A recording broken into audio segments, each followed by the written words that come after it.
भगवत गीता के नाम कुछ पल हर सुबह शाम चैनल में यह अनाम आवाज एक बार फिर आप सबों का स्वागत और अभिनंदन करती है। साथियों, आज आप सबों के बीच प्रस्तुत है भगवत गीता चतुर्थ अध्याय का पहला तथा दूसरा श्लोक। श्री भगवान उवाच इमं विवस्वते योगं प्रोक्तवान् अहम् अव्ययं विवस्वान् मनवे प्राह मनुः इक्ष्वाकवे अब्रवीत्। एवं परंपरा प्राप्तम् इमं राजर्षयः विदुः सकालेन इह महता योगः नष्टः परं तप। इन दोनों श्लोकों के सरल अर्थ इस प्रकार हैं।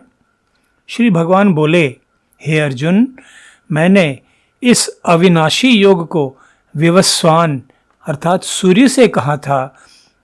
विवस्वान ने अपने पुत्र वैवस्वत मनु से कहा और मनु ने अपने पुत्र राजा इक्ष्वाकु से कहा। हे परंतप अर्जुन, इस प्रकार परंपरा से प्राप्त इस योग को राजर्षियों ने जाना, किंतु उसके बाद यह योग बहुत काल से इस पृथ्वीलोक में लुप्त प्राय हो गया था।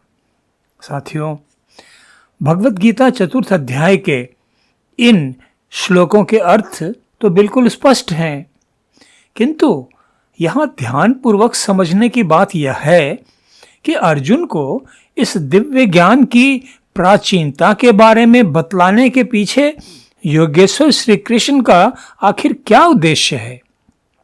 साथियों, अब तक हम देख चुके हैं कि एक निर्णायक युद्ध आरंभ की महत्वपूर्ण घड़ी में ही अर्जुन अपने शत्रु पक्ष के सबसे अधिक महत्वपूर्ण योद्धाओं का अवलोकन करने के बाद भाव विगलित होकर किंकर्तव्य विमूढ़ हो जाता है और योगेश्वर श्री कृष्ण के समक्ष शिष्य भाव से आत्मसमर्पण कर उनसे मार्गदर्शन की याचना करता है। योगेश्वर श्री कृष्ण गुरु रूप में उसे अनेक प्रकार के ज्ञान की बातें समझाकर उसकी मानसिक दुर्बलता दूर करने का प्रयास करते हैं, ताकि उसका आत्मविश्वास फिर से जागृत हो और वह अपने पूर्ण पराक्रम से युद्ध करने के लिए तैयार हो। साथियों, लेकिन श्री कृष्ण यह भी तो देख रहे हैं कि अर्जुन के मन में तरह तरह के भाव, तरह तरह के प्रश्न उत्पन्न हो रहे हैं। कभी वह कहता है, मैं भीष्म पितामह तथा श्रद्धेय गुरुद्रोण पर वाणों से कैसे प्रहार करूंगा। कभी कहता है कि गुरुजनों को मारने से तो अच्छा है भिक्षा मांगकर ही जीवन बिता दिया जाए। कभी वह युद्ध के परिणाम के बारे में अनिश्चितता से भरकर कहता है, पता नहीं इस युद्ध में हमारी विजय होगी या शत्रु पक्ष विजयी होगा। और अंततः वह अपनी मानसिक उद्विग्नता से हारकर योगेश्वर श्री कृष्ण के समक्ष आत्मसमर्पण कर उनसे मार्गदर्शन की याचना करता है।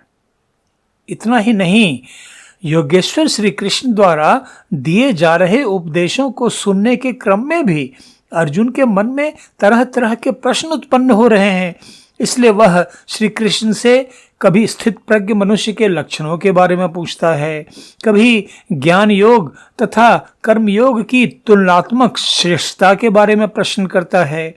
कभी वह श्री कृष्ण से जानना चाहता है कि मनुष्य, यहाँ तक कि ज्ञानी मनुष्यों के द्वारा भी पाप कर्म क्यों हो जाते हैं। साथियों, योगेश्वर श्री कृष्ण अर्जुन के सभी प्रश्नों के सटीक उत्तर देते चले जाते हैं, किंतु श्री कृष्ण तो ईश्वरीय अवतार हैं, योगेश्वर हैं, परम ज्ञानी हैं। वे समझ जाते हैं कि अर्जुन भले ही उनके द्वारा दिए जा रहे उपदेशों को धैर्यपूर्वक सुन रहा है और उनसे संबंधित सार्थक प्रश्न भी कर रहा है, किंतु उसकी मानसिक स्थिति अभी भी विचलित है, वह स्थिर नहीं हो पा रहा है। इसलिए योगेश्वर श्री कृष्ण अब उसे ब्रह्म विद्या ज्ञान की प्राचीनता, पुरातनता के बारे में बता रहे हैं और यह भी बतला रहे हैं कि वे स्वयं कोई साधारण मनुष्य नहीं बल्कि अवतारी पुरुष हैं जो अनादिकाल से ब्रह्म विद्या का ज्ञान योग्य सुपात्र मनुष्यों को देते चले आ रहे हैं। इसके पीछे भी साथियों योगेश्वर श्री कृष्ण का सूक्ष्म मनोवैज्ञानिक प्रयोग ही छुपा हुआ है। साथियों, पिछले श्लोकों में हम देख चुके हैं कि श्री कृष्ण ने साधारण जगजीवों की स्वाभाविक प्रवृत्ति के बारे में कहा कि यद आचरति श्रेष्ठः तत्तत् इव इतरो जनः स यत् प्रमाणं कुरुते लोकः तद अनुवर्तते। अर्थात साधारण मनुष्यों में श्रेष्ठ पुरुषों के आचरण का अनुसरण करने की प्रवृत्ति होती है और वे श्रेष्ठ पुरुषों द्वारा स्थापित किए गए प्रमाणों को सहज रूप में विश्वास पूर्वक स्वीकार कर लेते हैं। साधारण मनुष्यों की इसी स्वाभाविक प्रवृत्ति को ध्यान में रखते हुए श्री कृष्ण अर्जुन के समक्ष अपनी विराट दिव्यता का परिचय दे रहे हैं कि कैसे सृष्टि के आरंभ काल से ही वे यह दिव्य ज्ञान सुपात्र योग्य राजपुरुषों को देते चले आ रहे हैं, कैसे यह दिव्य ज्ञान परंपरा प्रणाली द्वारा राजर्षियों को प्राप्त हुआ और कैसे परंपरा प्रणाली में निहित दोषों के कारण यह दिव्य विमल ज्ञान प्रदूषित होकर नष्ट प्राय हो गया।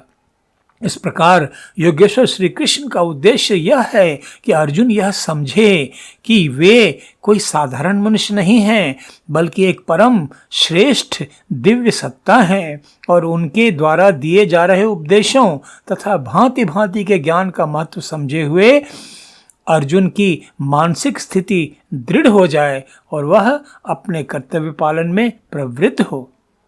साथियों, इस प्रसंग में बार बार मुझे अपने परम श्रद्धेय सद्गुरु सदा फलदेव जी महाराज रचित दोहा मेरे मानस पटल पर उभर आता है, जिसमें उन्होंने कहा कि विश्वास के बिना भक्ति नहीं हो सकती, न कोई ज्ञान प्राप्त हो सकता है और न ही कोई कार्य सिद्ध हो सकता है।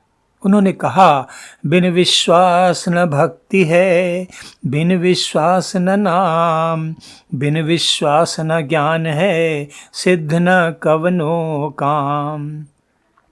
योगेश्वर श्री कृष्ण अपनी महत्ता, अपनी श्रेष्ठता, अपनी दिव्यता, अपनी पुरातनता अर्जुन को स्पष्ट रूप से समझा रहे हैं ताकि उनकी श्रेष्ठता के प्रभाव के कारण उनके द्वारा दिया जा रहा ज्ञान उपदेश अर्जुन पूर्ण रूप से आत्मसात कर पाए और वह मानसिक रूप से समत्व भाव प्राप्त कर सके। समत्व भाव अर्थात जो कुछ भी कर्म किया जाए उसके पूर्ण होने या नहीं होने के प्रति तटस्थता का भाव तथा उस कर्म के फल के प्रति किसी भी प्रकार की स्पृहा का नहीं होना ही संभाव है। इस प्रकार मनुष्य निष्काम अनासक्त होकर सहज रूप से कर्मयोगी बन जाता है, जो राग द्वेष पाप पुण्य जय पराजय दुख सुख इत्यादि द्वंद्वों से परे हो जाता है और अपने सभी नियत कर्म केवल कर्तव्य भाव से करता है। सद्गुरु सदा फलदेव जी महाराज की वाणी एक बार फिर अनायास मेरे मानस पटल पर उभर आती है। उन्होंने कहा, विश्वास पूरन गुरु दया में सर्व साधन सिद्ध है, गुरु वचन विश्वास जिन नहीं योग गम न प्रसिद्ध है। कितनी बड़ी बात कह रहे हैं सद्गुरुदेव। दयामय गुरु पर पूर्ण विश्वास रखने से ही सभी साधन सिद्ध होते हैं और गुरु के वचनों पर जिनका विश्वास नहीं होता उनका योग तो कभी सिद्ध नहीं होता। परम पराक्रमी अर्जुन तो यज्ञोपस्थ श्री कृष्ण का बाल सखा है, बंधु है। उसके विक्षिप्त मनोदशा देखकर गुरु रूप में योगेश्वर श्री कृष्ण के मन में दया भाव उत्पन्न होता है और वे चाहते हैं कि भ्रमित अर्जुन उनके उपदेशों को पूरे विश्वास के साथ ग्रहण करे। केवल इसलिए योगेश्वर श्री कृष्ण इन श्लोकों में अर्जुन को अपनी दिव्यता अपनी श्रेष्ठता से परिचित करा रहे हैं ताकि वह उनके द्वारा दिए जा रहे उपदेशों को पूरी श्रद्धा और विश्वास से आत्मसात करे और अपने क्षत्रिय धर्म कर्तव्य पालन में पूरे पराक्रम से प्रवृत्त हो सके। तो साथियों, इसी के साथ आज का यह एपिसोड अब समाप्त करते हैं। भगवद गीता चतुर्थ अध्याय के अगले श्लोक के अर्थ तथा व्याख्या के साथ कल फिर आप सबों के बीच उपस्थित होऊंगा। तब तक आप सबों के लिए अशेष मंगल कामनाएं। धन्यवाद। नमस्कार।